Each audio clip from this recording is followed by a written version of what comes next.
Welcome back to Good Morning Maine. We're here with Mike Urban. He is the author of Unique Eats and Eateries in Maine. Mike, thank you for joining us this morning. Thank you for having me. I appreciate it. Of course. So this is a new book. You've authored a whole bunch of stuff. You've written for Yankee Magazine, is it? That's correct. Cool. So what made you want to write this book? Well, I have done 6 different books on New England cuisine, and Maine has a special place in my heart in terms of the restaurants and different types of food emporiums and different kinds of things. So this gave me a chance to do a deep dive on the state here, just check out all the mom and pop type places that I consider really show what the state's character really is all about. And I've been coming up here for over a dozen years writing, did a book on clam shacks with the Kennebunkport publisher, right. Lobster shacks, and New England Diner Cookbook, New England Seafood Markets Cookbook, and again, this gave me a chance just to really focus on. What do you think of Maine cuisine? It's fantastic. Yeah? It's great. You're very lucky to be here. It's just a wonderful, wonderful place to go around. All different types of food. The seafood down there, that's very famous. Yeah. There's a lot of other stuff, all over that is quite interesting, and I learned a lot, in doing this book. So in this area, do you have any favorite restaurant spots? Dysert's, you all know that. It's just over the border. I understand Herman, but right. It's a great place. It's just a wonderful place to go. And there's wonderful pot roast, hand-picked lobster rolls, which is interesting because normally you only see that down on the coast in select places, but they actually boil their lobsters there and hand-pick the meat for the sandwiches.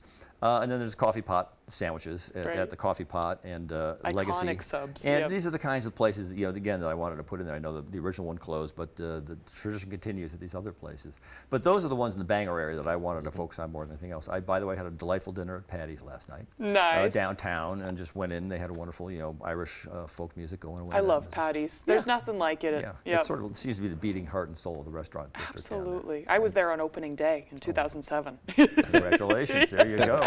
We won't ask what was going on. Right. That's good for you. It was St. Patrick's Day, so it was chaos. Good time to be So you've got a real tough job. You like to travel around and try food in different places. A lot of people want to be my assistant. So, yes, I do. I do a lot of internet research initially on whatever is the topic I'm covering, and then go out and check out these places, eat there, take photographs, talk to the owners.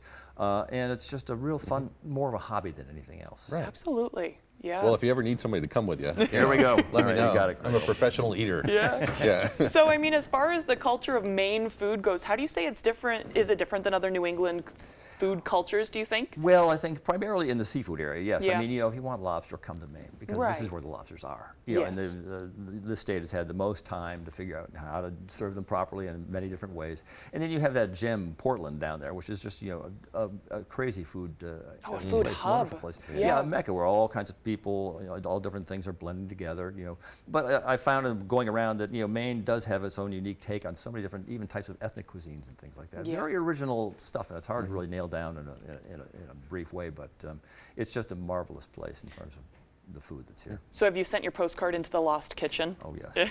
Twice, yes, and haven't heard back from them. I But know. I did include it in the book. I put it in the back. I figured I couldn't do a book and not mention it. I knew I probably wouldn't get in there before the book came out. Absolutely. But it's just a splendid place. I went out there to look at a gift shop, which had just recently opened since last summer. Yep. And, That's a great drive, too. The whole area, there's all sorts of stuff. The funny little town And there, you'll find a perfect diner along the way. Oh, yeah. All kinds of stuff. Well, go ahead. No, it's sorry about that. But just so that we don't run out of time, you have some author talks coming up, correct, or are they already passed? Let's see. Yes, I'm going to be in Kennebunkport. I'm going to be at the Graves Memorial Library on the 29th of June, Thursday the 29th.